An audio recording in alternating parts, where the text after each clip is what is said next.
Apakah ada kafarah bagi pasutri yang berhubungan dalam keadaan istrinya haid? Pasangan tersebut tidak mengetahui, mungkin haidnya baru muncul ketika mereka berhubungan. Itu tidak ada masalah ya. Bagaimana hukum membunuh anjing dengan sengaja tanpa ketahuan pemiliknya? Karena sangat mengganggu. Kalau mau pergi sholat, anjingnya dibiarkan lepas di jalan. Sudah kita sebutkan ya, kalau dia bunuh anjing itu tidak ada apa, dia tidak kena apa-apa. Tapi itu dari sisi hukumnya. Adapun dari sisi dia bunuh atau tidak, saya nggak tahu. Bagaimana kondisi dia, hubungan dia dengan tetangganya, ya, dan kondisi tetangganya itu bagaimana, anjing saya nggak paham.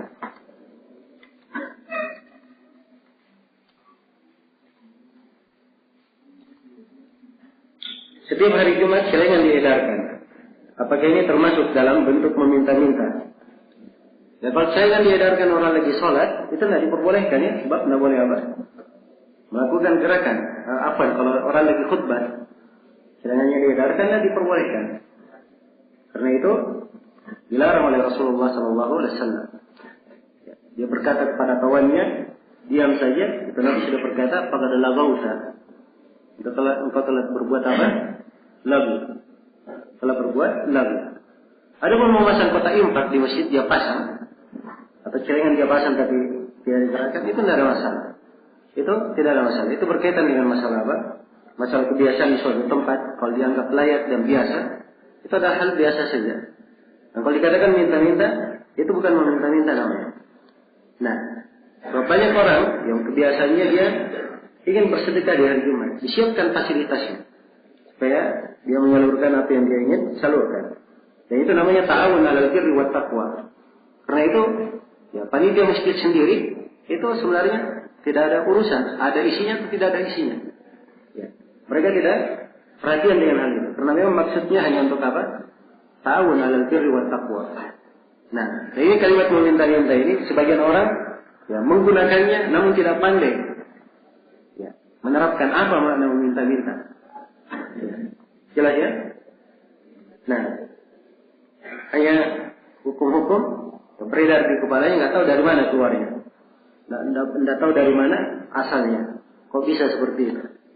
Ya, seperti contoh sebagai orang di masa ini sering mengatakan bahwa Syekh Mukbil menulis buku Damul Masalah. Celahnya terminta-minta. Ya. Ya apa hubungannya?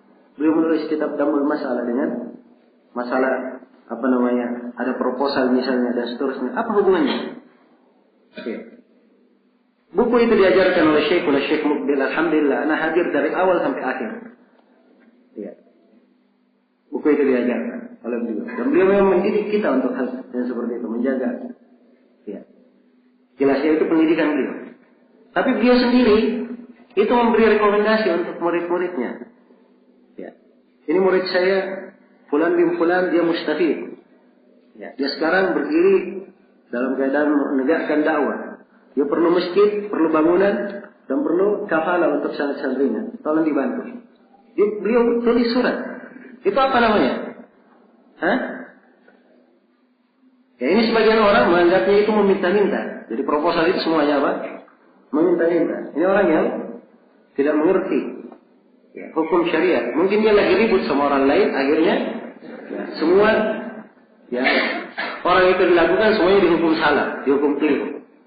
Ya, itu yang dilakukan oleh Syekh itu adalah hal yang terpuji. Itu di dalam hadis namanya babu syafaat. Pembahasan apa? Syafaat. Nabi berkata, "Isfa'u fal tughjaru." Berilah syafaat, hendaknya kalian mendapat pahala. Dan itu ada di dalam hadisnya, beliau juga terangkan di dalam kitab Damul Masalah. Hadis itu. Jelas ya? Dan beliau terlalu pemurah dalam hal ini. Ya. Sebagian dari ustaz kita minta rekomendasi, saya datang ke Syekh Mukbil mintakan rekomendasi. Dituliskan oleh Syekh. Setelah itu ustadznya beritahu bahwa rekomendasinya hilang. Anda mintain lagi Syekh, diberi lagi sama Syekh. Anda lupa 2 kali atau 3 kali saya minta. Ya. Ini menunjukkan bahwa dia dalam hal ini adalah orang yang ingin kebaikan, melaksanakan hadis Rasulullah SAW. Tapi sebagian orang tidak mengerti ya, apa yang dibilang meminta-minta dan apa yang dibilang apa?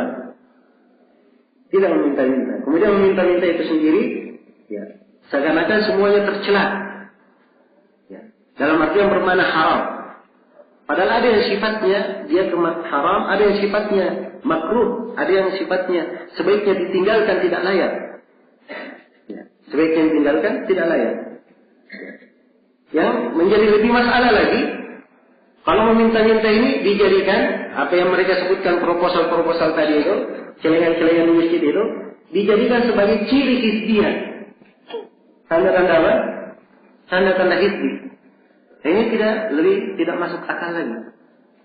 Jelas ya? Nah, hal yang seperti ini dari perkara yang sebagian orang-orang yang akalnya pendek ya, selalu mengucapkannya dan tidak paham apa yang dia ucapkan. Wallahu musta'an.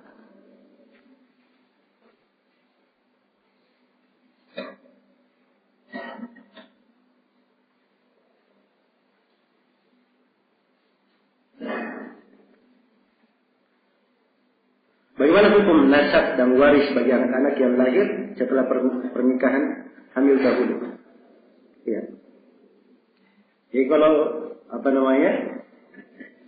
dia dinikahi oleh bukan orang yang menghamilinya, maka nasabnya dia kembali kepada ibunya saja.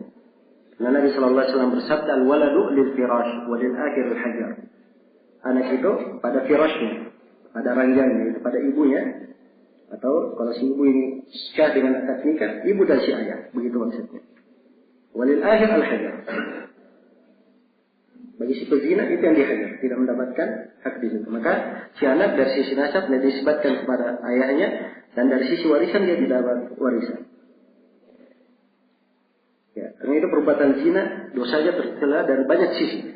Salah satu sisi celanya ini, anak yang lahir seperti ini dia memberikan apa? Kejelekan padanya.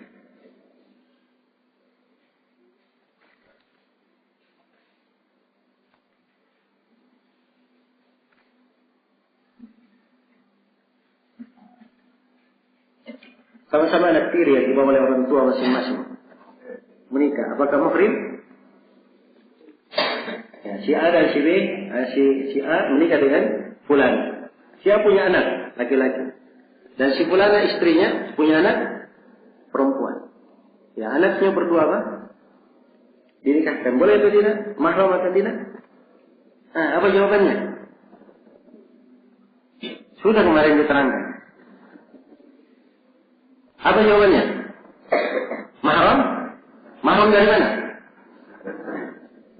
Nah, bukan mahram yang boleh dinikahkan. Kita sudah sebutkan, itu yang disebut mahram kemarin. Selain itu, apa? Boleh untuk dinikahkan. Kalau si anak perempuan mahram bagi ayahnya betul, tapi bukan mahram bagi apa? Anak laki-lakinya.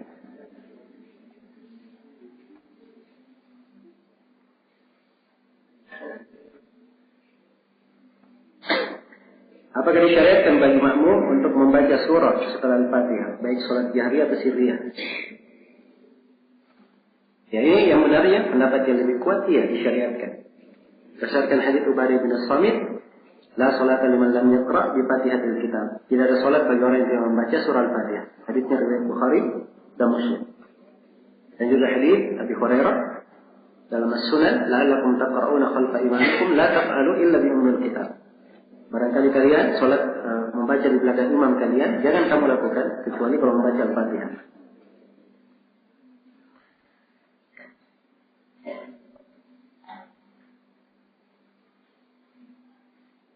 Apakah kafarah yang dibebankan pada suami ketika menjima istrinya di bulan Ramadan karena syahwatnya yang sangat besar? Ini di keadaan yang kita sebutkan di kaidah ya. Kalau misalnya dia tidak bisa menahan syahwatnya, maka dibolehkan. Kalimat dibolehkan di situ bukan artinya dihalalkan, jatuh darinya dosa. Tapi itu dia melakukan apa? Mafsadat yang lebih kecil untuk menghindari apa? Mafsadat yang lebih besar. Dia tetap bayar kafarah nanti. Ya. Jelas ya? Karena dia bayar kafarah itu lebih ringan daripada dia menjadi cacat. Ya. Itu kan dibahasakan tadi menjadi cacat ya, pecah itunya. Kan begitu. Itu kan cacat. Cacat nanti nggak bisa keturunan, nggak bisa apa. Itu lebih besar mafsadatnya. Baik.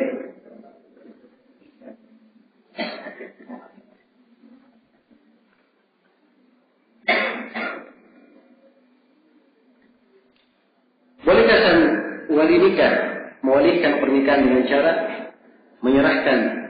menyerahkannya kepada si perempuan untuk menunjuk orang lain yang dia inginkan. Tidak boleh seperti itu ya. Kalau ayahnya berkata, kamu nikah saja, cari saja orang yang mau menikahkan kamu. Ini tidak benar ya.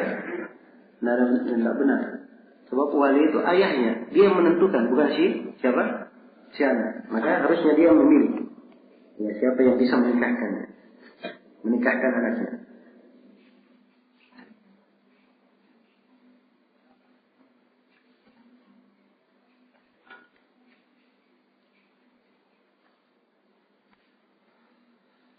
Ini pertanyaan jangan tanya pertanyaan misalnya terjadi. Ya tanya yang terjadi saja.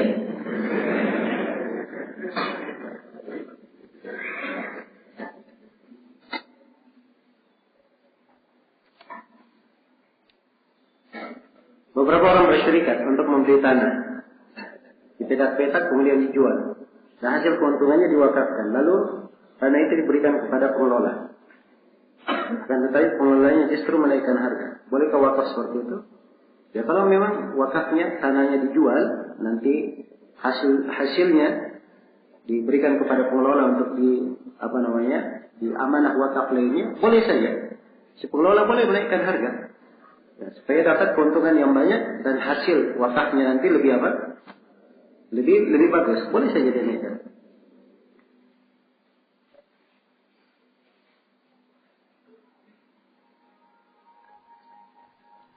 Siapa yang mewakafkan? Orang yang bersyarikat atau orang yang membeli dari pengelola? Sebab tanahnya dibeli dan dibebaskan untuk wakaf. Ya, harusnya orang yang bersyarikat itu tadi, mereka yang mewakafkan. Adapun si pembeli tidak ada urusannya dengan wakaf. Ya, dia membeli tanah itu menjadi miliknya. Uang yang diberi itu hasil tanah itulah wakaf. Ya, sisa si pewakaf amanahnya kemana untuk tanah itu? Setelah dijual kemana? Kalau dia katakan amanahnya setelah dijual dibangun masjid, ya, maka diarahkan untuk apa? Membangun masjid, begitu.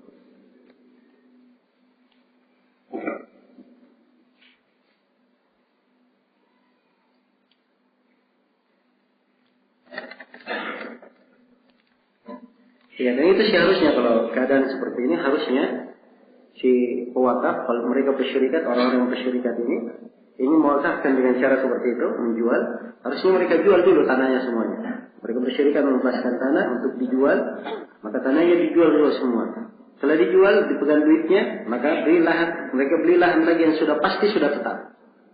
Setelah beli lahan yang pasti dan tetap untuk wakaf, sudah. Itu lebih bagus. Jelas ya? Itu lebih jelas wakafnya.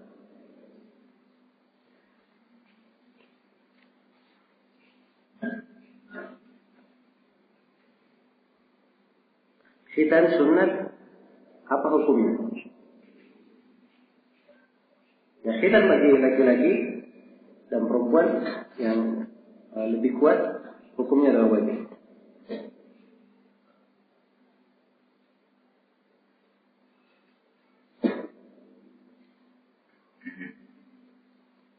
Apakah khitan termasuk syarat syahnya sholat?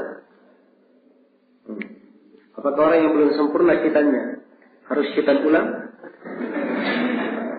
Ya. Kalau khitan syarat syahnya sholat, kita sudah bahas ya di syarat-syarat sholat. Ada disebut di situ khitan? Tidak ada ya? Baik. Jadi ini bukan syarat syahnya sholat. Sholatnya syah. Sholatnya syah. Ya, kalau khitannya tidak sempurna, maka harus disempurnakan. Sebab kalau dia belum sempurna itu namanya belum khitan namanya. Belum khitan.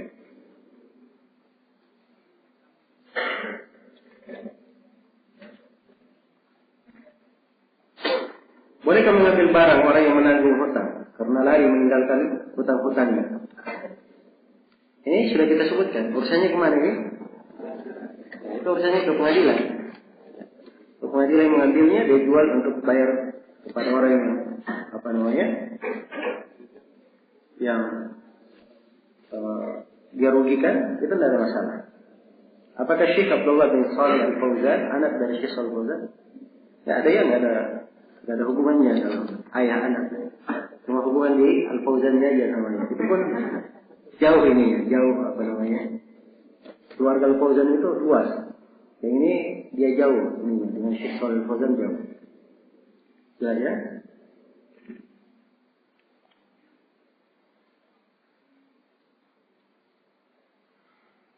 Seorang ayah menikahkan putrinya dengan tidak menyebut nama putrinya, yang di mana dia mempunyai 2 putri yang belum menikah. Apakah akad nikah tersebut syah? Bagaimana kalau hal tersebut sudah terjadi? Kalau dia katakan saya nikahkan kamu dengan putriku, dia tunjuk putrinya di mana, atau semuanya sudah maklum bahwa itu putrinya, ya, yang dimaksud, ya tidak ada masalah ya. Nah,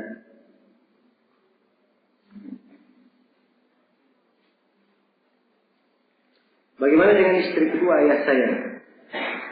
Setelah ayah saya meninggal, istri kedua menikah lagi. Apakah saya tetap mahram bagi istri kedua? Ya. Istri kedua itu, istrinya ayah itu mahramnya apa kemarin? Mahram selama-lamanya atau mahram sementara? Mahram selama-lamanya. Ya, selama-lamanya, setelah itu dia nikah dengan siapapun, dia tetap mahram.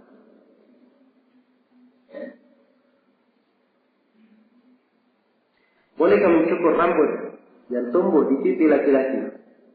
Apakah rambut dia terhitung jenggot? Iya, terhitung jenggot. Ya. Jenggot itu dalam definisinya rambut yang tumbuh di dagu dan di kedua pipi. Itu jenggot. Untuk pipi ukurannya ada tulang di sini melintang di pipi antara pipi atas. Nah itu. Apa akhir dari apa? Akhir dari jenggot di situ.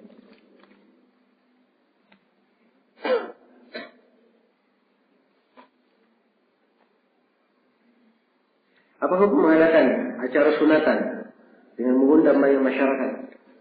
Dalam acara tersebut diadakan pemotongan kuda dan sebagainya. Ya, kalau kita itu bukan kuda yang dipotong. Tapi yang dipotong adalah apa? Kambing ya. Kalau dia potong kambing, sudah selesai kambingnya. Karena dia anggap undang banyak tamu, dia potong kuda juga. Tidak ada masalah. Ya, tidak ada masalah ya. Tapi dia bukan hal yang disunnahkan. Bukan juga hal yang dikatakan makruh dan semua. Boleh aja. Nah.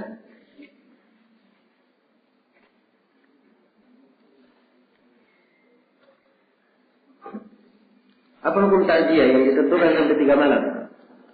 Takziah itu arti asalnya, takziah itu artinya membesarkan hati orang yang kena musibah, menghiburnya. Ya. Memberikan wasiat supaya dia bersabar. Itu takziah namanya. Jadi kalau di dalam takziah adalah hal yang disyariatkan. Hal yang disyariatkan. Tapi caranya begitu. Dia datang menghibur, membesarkan hatinya. Ya, bukan takziah membebani keluarga yang ditinggal. Ya, takziah dia membebani keluarga, mengutang sana sini untuk bikin acara. Ya, itu bukan namanya takziah namanya. Orang sudah kena musibah, dapat musibah lagi. Jelas ya? Tadinya judulnya cuma duka, akhirnya berubah menjadi duka di atas duka. Nah, ini sebenarnya sifat dari apa? Takziah itu tadi yang dilakukan oleh masyarakat sekarang ini. Itu adalah hal yang tidak disyariatkan. Sebab mereka di dalam hadis ya Jarir mereka berkata, "Kunna na'uddu al-ijtima' ba'da dafnil mayyit minan niyah." Kami menghitung-hitung berkumpul-kumpul setelah dikuburnya si mayit, itu dihitung dari niyah, merang-rang. Ini masuk di dalamnya. Ya, kalau dia ingin datang bertakziah, bisa datang sendiri, tidak harus dia bikin acara. Ya, ceramah khusus dia undang orang. Yang ingin ceramah itu bukan orang, tapi siapa? Ya, keluarga. Yang orang-orang yang terkena musibah. Itu yang dia datang. Dan dia bisa datang kapan saja. Bisa malam, bisa siang. Ya, harus dilaksanakan malam-malam. Seperti yang sering kita lihat sekarang ini.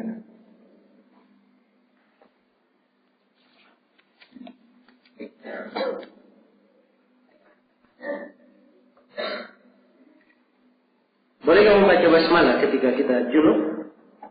Ya, ini pembahasannya dibangun di atas pembahasan. Apakah boleh membaca Al-Quran ketika junub? Ya, ini sudah kita bahas ya. Ya. Sudah kita bahas dan kita katakan boleh. Ya, kalau memang yang memerlukannya itu diperbolehkan.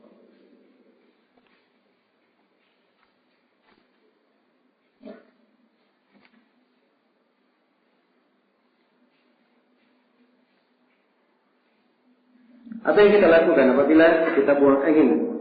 Apa yang kami lakukan apabila kami buang angin pada saat kami sholat dan berada pada tengah-tengah jamaah? Ya dia keluar saja, dia keluar. Tidak apa-apa seorang itu berlalu, ya, melintasi shaf kalau sedang sholat berjamaah, itu tidak dipermasalahkan. Kalau sholat berjamaah, sutrahnya di mana? Di depan. Nah, tidak boleh makmum dia tahan orang yang lewat. Itu salah kalau dia tahan. Ya, jelas ya? Dalilnya adalah hadits Ibnu Abbas riwayat Al-Bukhari. Ibnu Abbas menceritakan bahwa beliau pernah naik unta, waqad nahaltul ihtilam, dan saya sudah mendekati usia balik, naik unta Ibnu Abbas. Kata Ibnu Abbas, "Famarartu ala ba'di shaf." Saya melewati sebagian shaf, pakai unta Ibnu Abbas lewat. Pada sebagian shaf. Setelah itu untanya ditambahkan, Ibnu Abbas ikut salat. Kata Ibnu Abbas, tidak ada seorang pun yang mengingkari saya.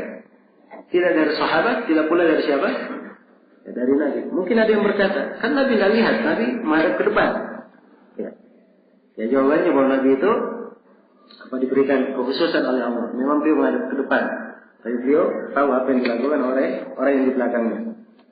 Nah, tadi dalam sebagian hadis disebutkan.